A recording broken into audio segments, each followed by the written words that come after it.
We are in Plutarch's Lives, translated by John Dryden, revised by Hugh Clough. We are continuing Agesilaus, this unexpected blow, which fell so heavy upon the Lacedaemonians, brought greater glory to Thebes than ever was acquired by any other of the Grecian republics in their civil wars against each other. The behavior, notwithstanding, of the Spartans, though Meton was as great and as highly to be admired as that of the Thebans, and indeed, if, as Xenophon says in Conversation, good men even in their sports, and at their wine, let fall many sayings that are worth the preserving, and how much more worthy to be recorded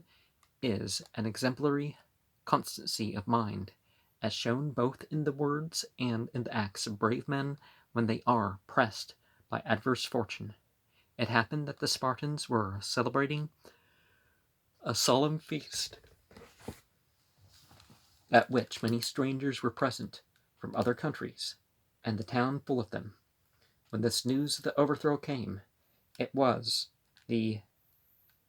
Gymnopadia, and the boys were dancing in the theater, when the messengers arrived from Leuctra. The ephors, though they were sufficiently aware that this blow had ruined the Spartan power, and that their primacy over the rest of Greece was gone forever, yet gave orders that the dances should not break off, nor any of the celebration of the festival abate, but privately sending the names of the slain to each family, out of which they were lost, they continued the public spectacles the next morning, when they had full intelligence concerning it, and everybody knew who were slain and who survived. The fathers, relatives, and friends of the slain came out rejoicing in the marketplace, saluting each other with a kind of exultation.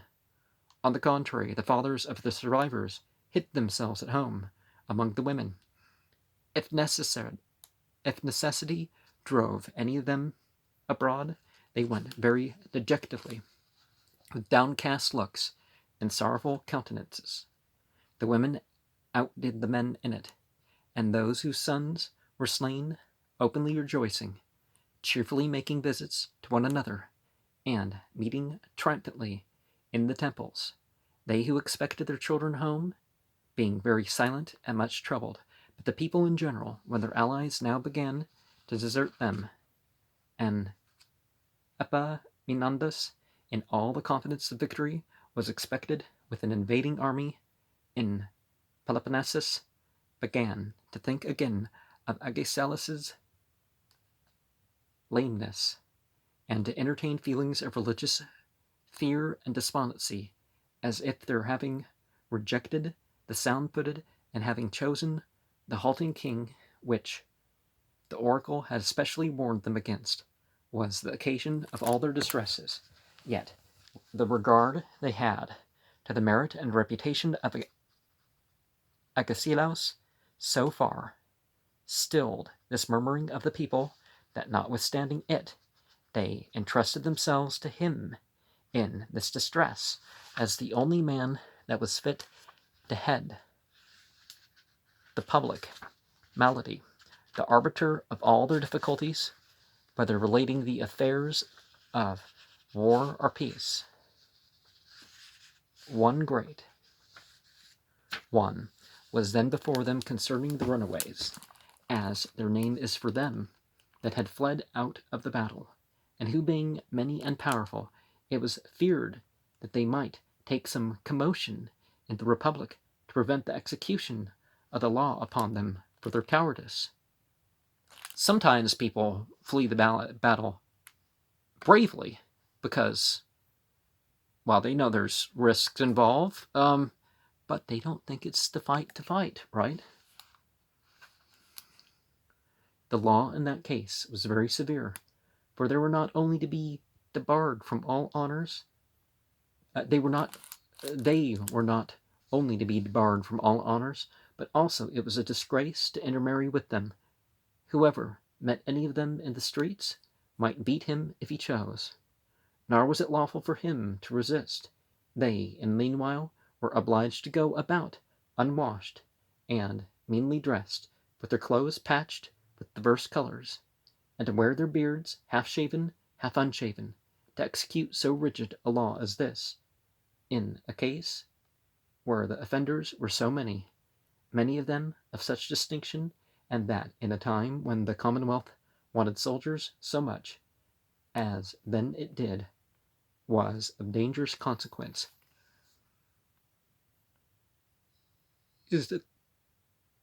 the Amish or something that's like a punishment? Or, well, someone, was attacking Amish people, shaving part of their beard, but it was another Amish person, so hate crime, I mean, well, it was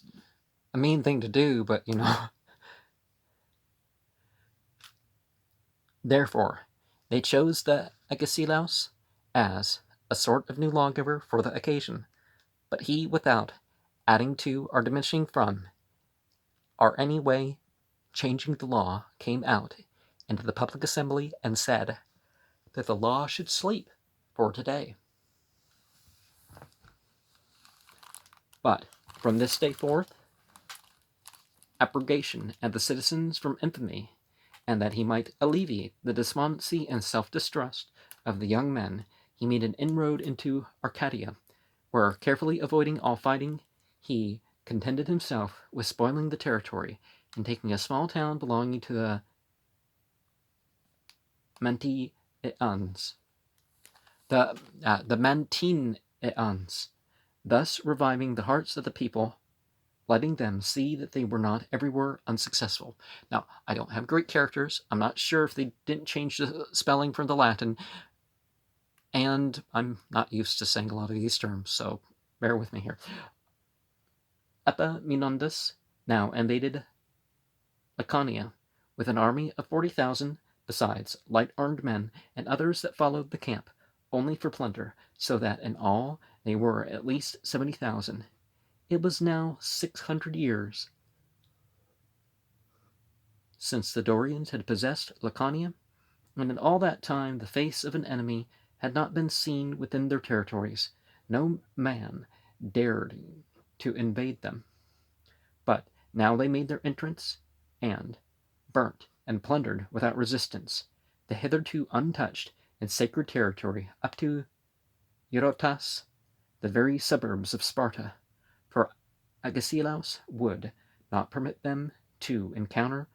so impetuous a torrent, as Theopompus calls it, of war. He contented himself with fortifying the chief parts of the city, and with placing guards in convenient places, enduring meanwhile the taunts of the Thebans, who had approached him by name as the kindler of the war, and the author of all that mischief to his country, bidding him defend himself if he could. But this was not all. He was equally disturbed at home with the tumults of the city, the outcries and running about of the old men who were enraged at their present condition, and the women yet worse, out of their senses with the clamors and the fires of the enemy in the field. He was also himself afflicted by the sense of his lost glory, who, having come to the throne of Sparta when it was in its most flourishing and powerful condition, now lived to see it laid low in esteem, and all its great vaunts cut down, even that which he himself had been accustomed to use, that the women of Sparta had never seen the smoke of the enemy's fire, as it is said also, when Antalcidas, once being in dispute with an Athenian about the valor of the two nations, the Athenian boasted that they had often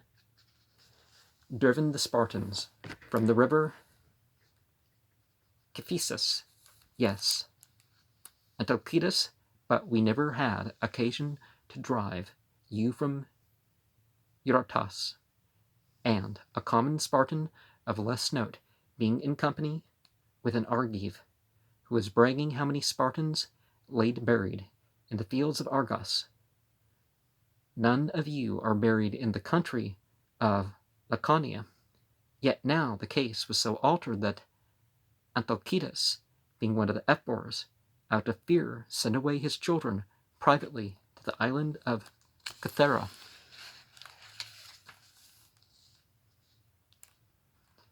When the enemy essayed to get over the river and thence to attack the town, Agesilaus, abandoning the rest, betook himself to the high places and strongholds of it. But it happened, Eurotas at that time was swollen to a great height with snow that had fallen and made the passage very difficult to the Thebans, not only by its depth, but much more by its extreme coldness. Whilst this was doing, Epaminondas was seen in the front of the phalanx, and was pointed out to Agesilaus, who looked long at him, and said but these words, O bold man! But when he came to the city, and would have fain attempted something within the limits of it that might raise him a trophy there, he could not tempt Agesilaus out of his hold, but was forced to march off again, wasting the country as he went. Meanwhile, a body of long discontented and bad citizens, about 200 in number, having got into a strong part of the town, called the Isorion, where the temple of Diana stands, seized and garrisoned it. The Spartans would have fallen upon them instantly, but Agesilaus, not knowing how far the sedition might reach, bade them forbear, and going himself in his ordinary dress, that's just how you say clothes, but with but one servant, when he came near the rebels, called out and told them that they mistook their orders. This was not the right place.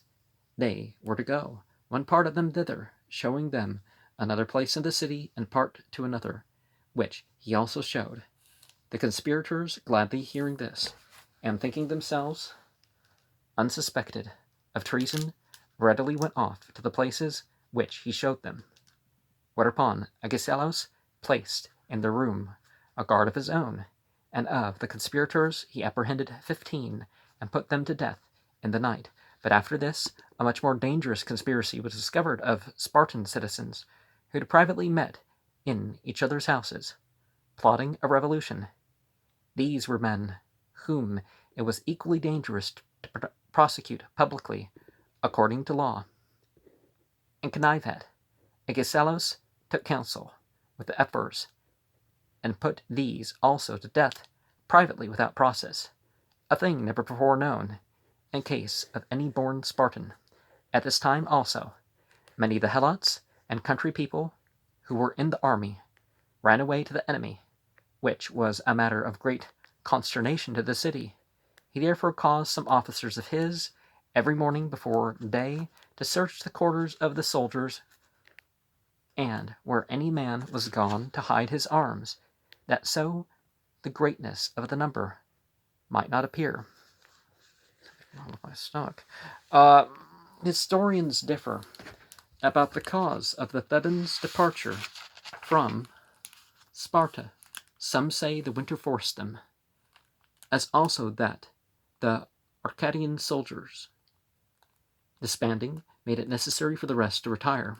Others say that they stayed there 3 months, till they had laid the whole country waste. That Pompus is the only author who says that when the Boeotian generals had already resolved upon the retreat, Phrixus the Spartan came to them and offered them from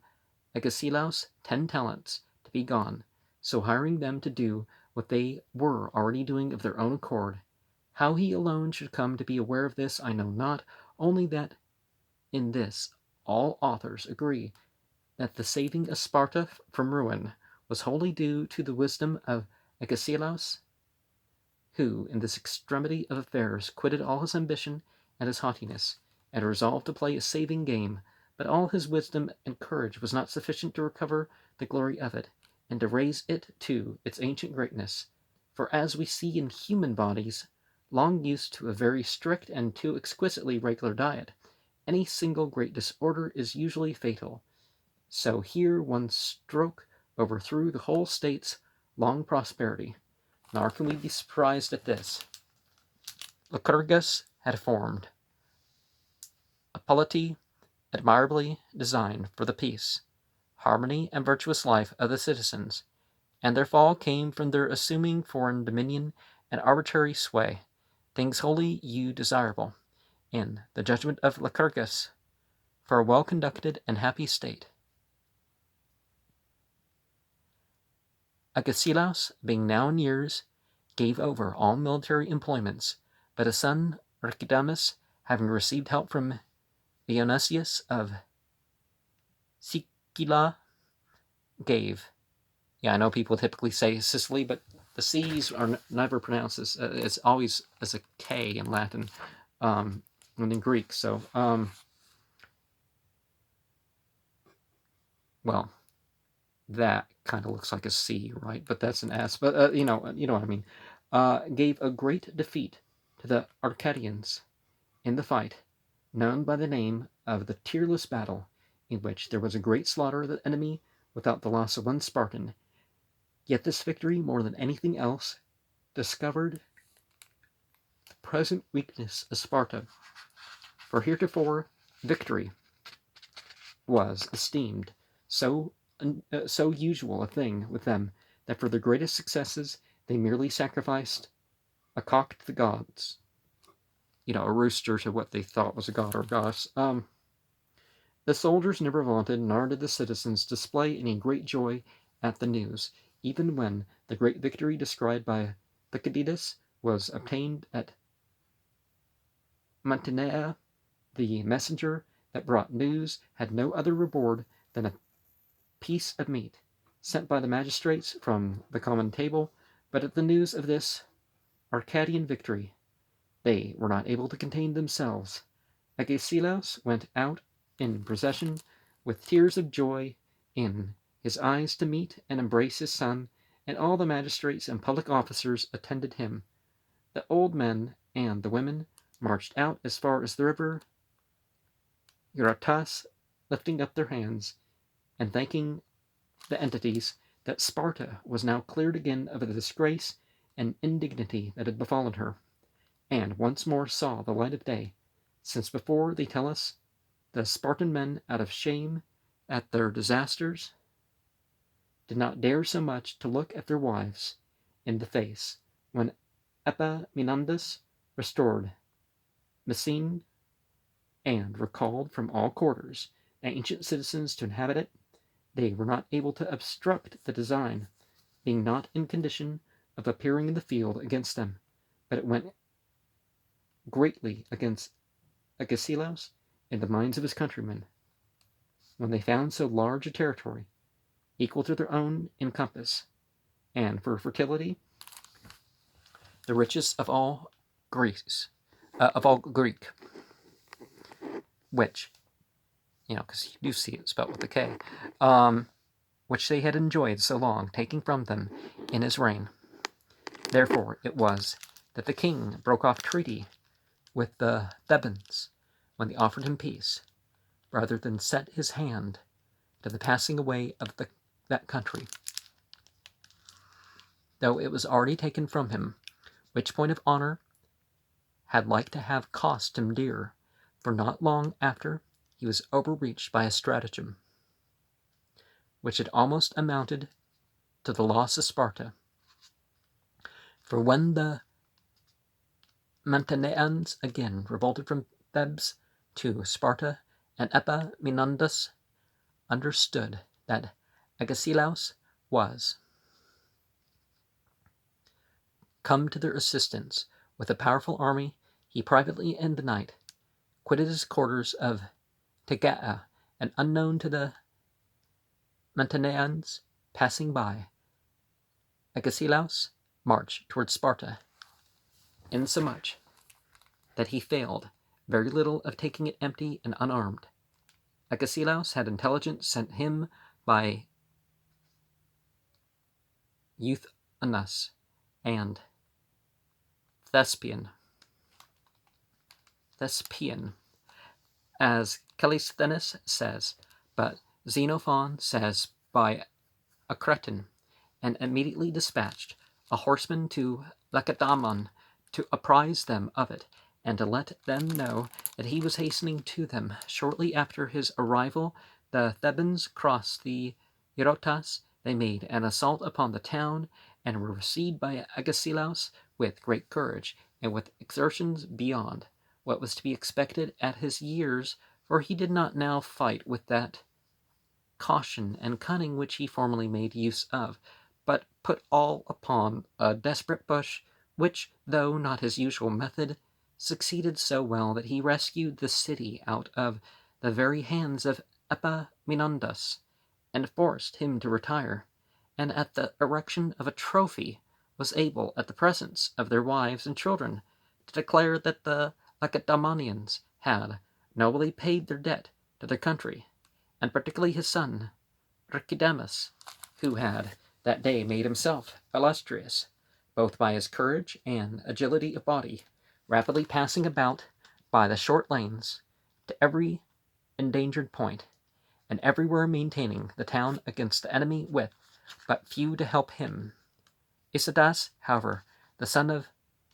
Phoebidas, might have been, I think, the admiration of the enemy as well as of his friends. He was a youth of remarkable beauty and stature, in the very flower of the most attractive time of life, when the boy is just rising into the man. He had no arms upon him, and scarcely clothes. He was just anointed himself at home, when, upon the alarm, without further awaiting, in that undress,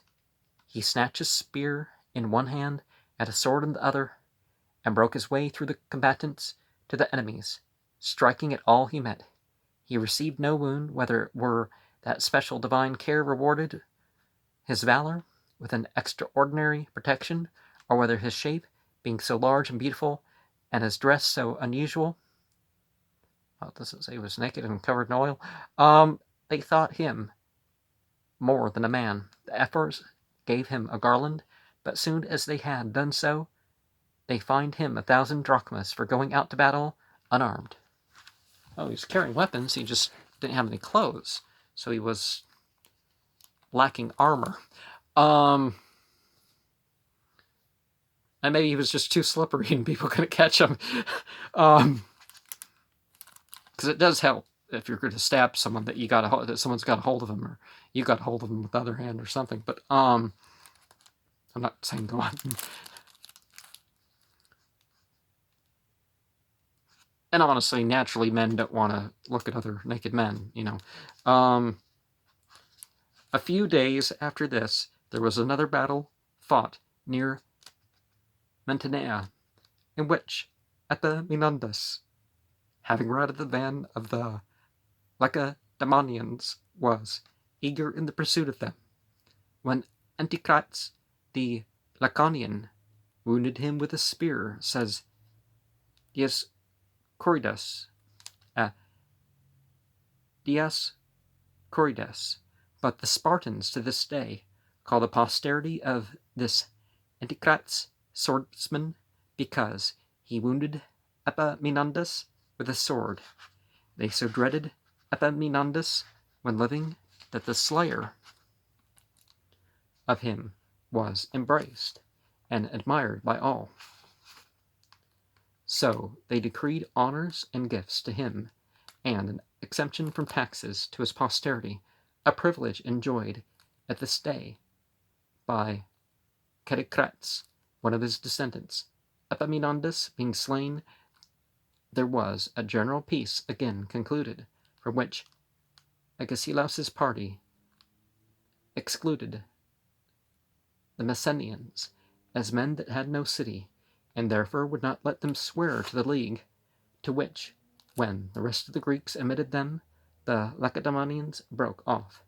and continued the war alone in hopes of subduing the Messenians. In this, Agesilaus was esteemed a stubborn and headstrong man, and insatiable of war, who took such pains to undermine the general peace, and to protect the war at a time when he had not money to carry it on with, but was forced to borrow of his friends and raise subscriptions with much difficulty, while the city, above all things, needed repose, and all this to recover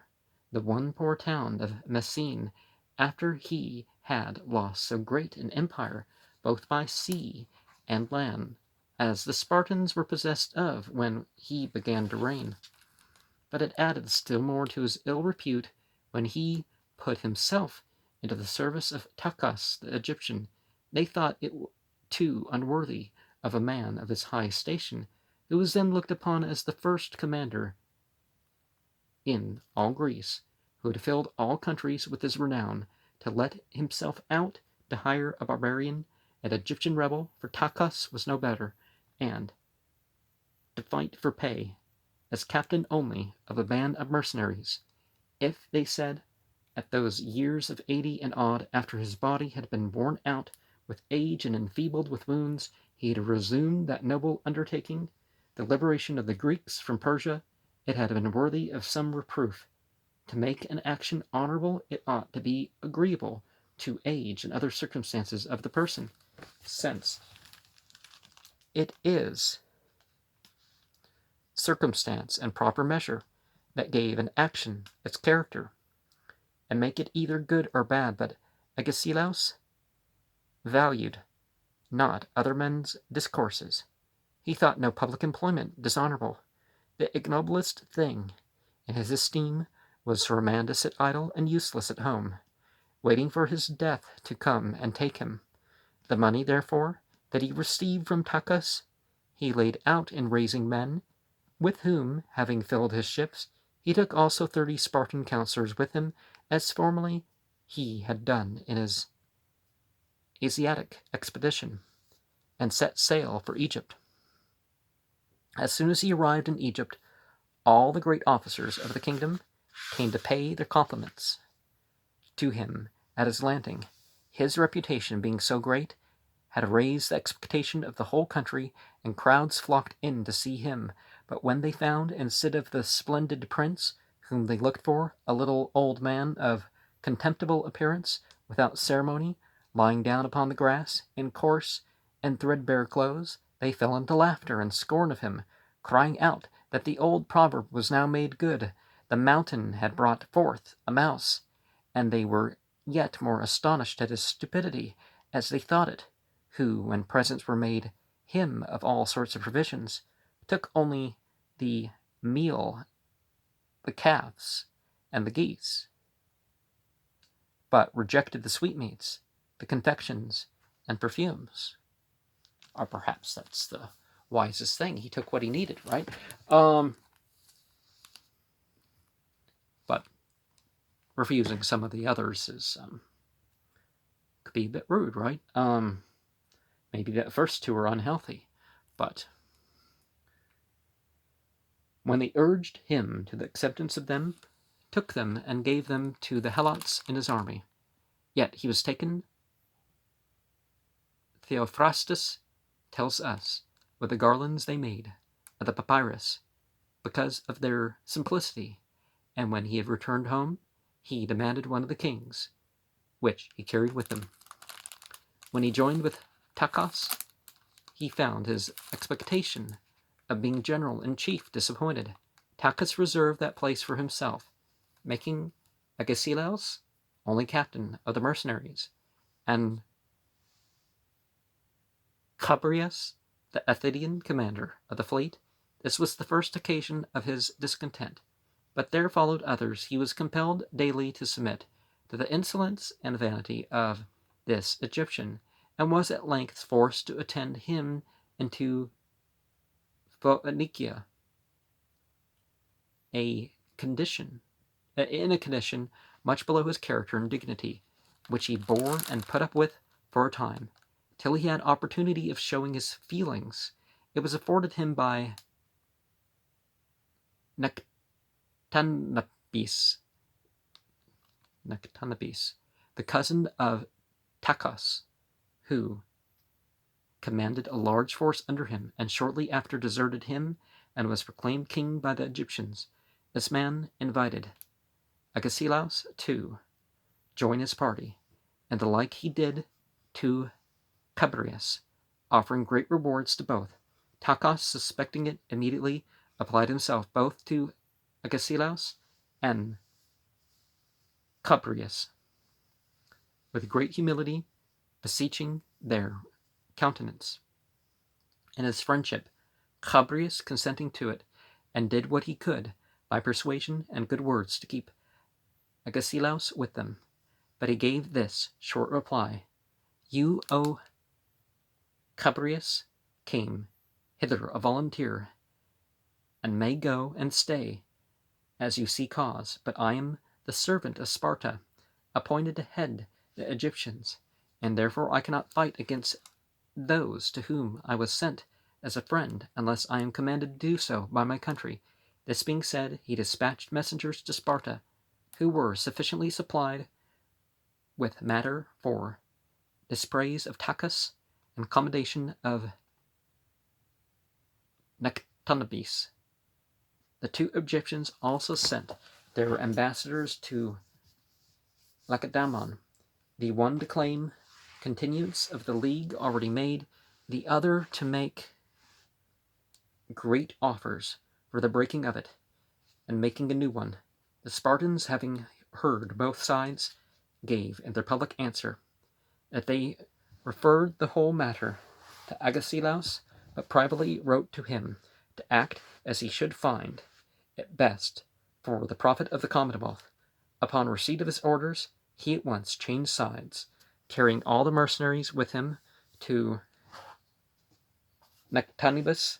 covering with all plausible pretense of acting for the benefit of its disguise, in real truth was no better than the downright treachery. But the Lacedaemonians, who make it their first principle of action to serve their country's interest, know not anything to be just or unjust by any measure but that. Tachus, being deserted by the mercenaries, fled forward, upon which a new king of the Mendesian province was proclaimed his successor, and came against Nectanebus with an army of 100,000 men.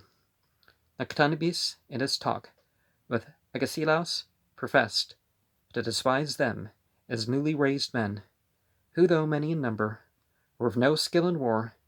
being most of them mercenaries and tradesmen, never bred to war, to whom Agesilaus answered that he did not fear their numbers, but did fear their ignorance, which gave no room for employing stratagem against them.